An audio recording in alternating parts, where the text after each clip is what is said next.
business ningetegereza jejeje no muntu omukoragana nawe nimwetegereza twarga tugira omukaso nichecho twarga tugira bwamboro rurimu wahabu munde nyuma icyari kwija kwetegereza kandi nyo nimanya ngo ukirwo umbantu banyu abo naje kucetegereza kukira ukurga tugire kurwana kandi nyo kumwakumbuza message kushembayo ingwenda gamba bingi after 40 years maybe we should discuss Kajin. We should discuss the message of reconciliation. Okutekereza na politics kikumanyisa okunaga no munyanja.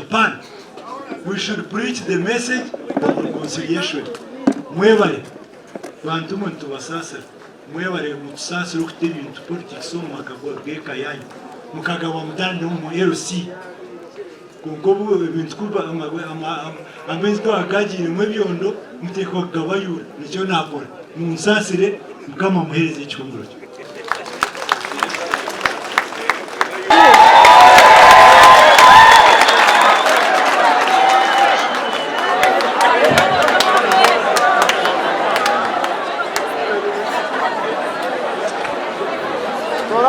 bakama bekeji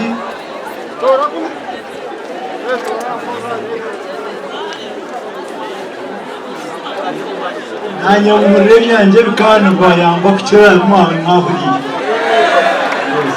bakama bekeji ekayo mukikurukereni yo no murimo gwanje munonga izoba nkeri kubasasara abo kufego mukekuru wanyu obakwire no yanyimerese bo ni kwekitins abantu mwena abarkwenda kwijandurukira yemera bakurebe iwe n'imyaka yawe mito wayepuma muna wetumbi nona antar kwenda kugamba politics benar jira narenga politics nza kutisisiro bwire abo kubahate n'icyakiri cya kere n'icyaye batwazo mbindi onka inja kugamba ibintu mwe bikuru ecyo kubanza cyabyona nyowe nkasi wo mwaka gumwe ne cicweka ahubwa politics nimpamya ngo mukemanya bakuru ntumwakikorera ko ijoro kamara meza aberuza abiri buri kamara umwaka gumwe ne cicweka wataho totoro ejo mucyani cye mu gitomo tugwanye nyino kwetegereza kwango akintu eki kucara n'abandi nangwa nako kubuza muri mworuzura ninjana mu kitaya ira gate niyo mu mbuzo wakigira umuntu ingwe nakubugamba ho munonga akwe byangere byuzuza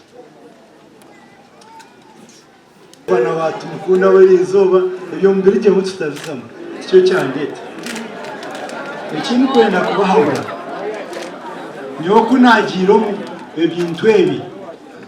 nkahoza na ruga koti yo kubanza high court nazo mkoto masho nazo mkoto of appeal nazo Supreme Court na singo mutamushamba kajinda ni pamwe y'umujuzi wanje guma no hurire kandi botarukura umuhuri so cyanyegesa nyowe mu matters of law matters of court matters of law ebintu bya koti n'ebintu by'amateka korbanonda kurugo mbintu ebyo washiro mukoti okozesa amateka kubasa kurugamo nakasenta kunyine kenji kakoraho unkanyo kamareni yako munano mukoti nishashura baroya ndikumanya ngo ikintu kiryo mukoti nuyiho muki baroya nuyiho mu amateka mbwe n'ikindi kirukurataho egine emyaka 20 niyo kunkubere ndinyi kwambuzo kajyo tunkuni badaho manareka kaharata ndi minister kandi minister njyamu mukimanya kandi bijene kureke kunkwatana n'umbando kanyeta kopo hoje yes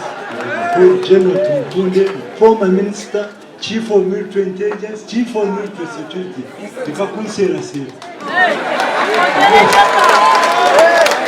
yeah so back to the point ubu n'abantu babase kwetegereza ikiri nyuma y'ibyo and that's the message ino preaching aha abampurireho yotini umuntu zanyu ingenda mututerezane nangwe niyo rukungira kumakuntuma ngo ntware message ya reconciliation bawahabwa mu muce tukitware ubushobozi bwo mu kwesimirana munyanyoko wotini government hariho business yes neke kitinisa cyane cyo bari kubahereza umusinge gw'umwayombekireho n'umusinge gwaki gwa security nyone cyapa cyanje cyo kuri mu town no muningambare peace security nubwo musinge gutemerera abanyarukungiri President Museveni nibasha cyane nimo bamaze gutera UPM mwampa abandi barwagategati mwayeberwe abarwana bwo kubanza ninde kumwaga birwa hati kumugamba aba MP Mande Dr. Besije Jim Muhwezi tumukunde Aronda Ekayanshe Kayoni tukasupportinga President Museveni kunkana nyina mutwegesane okubanje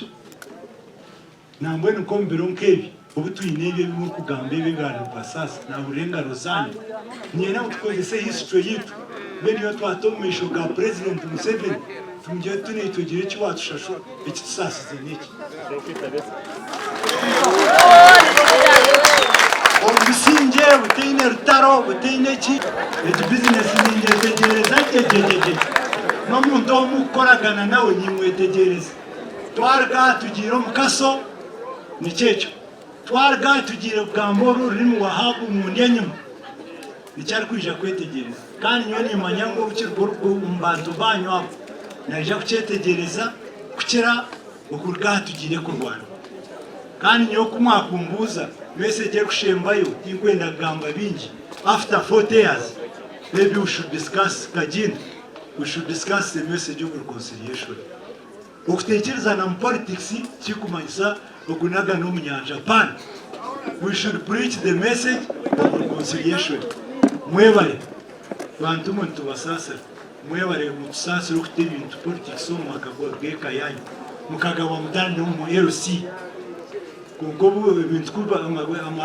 amezi to akagire mwebyondo muteko gabayura nicyo nakora munsasire mukama muhereze icyumuro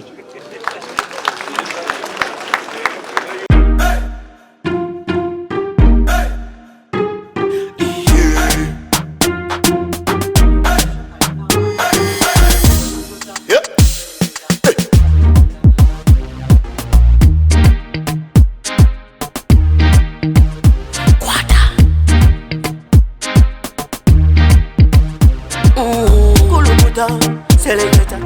kuluta ninga kale.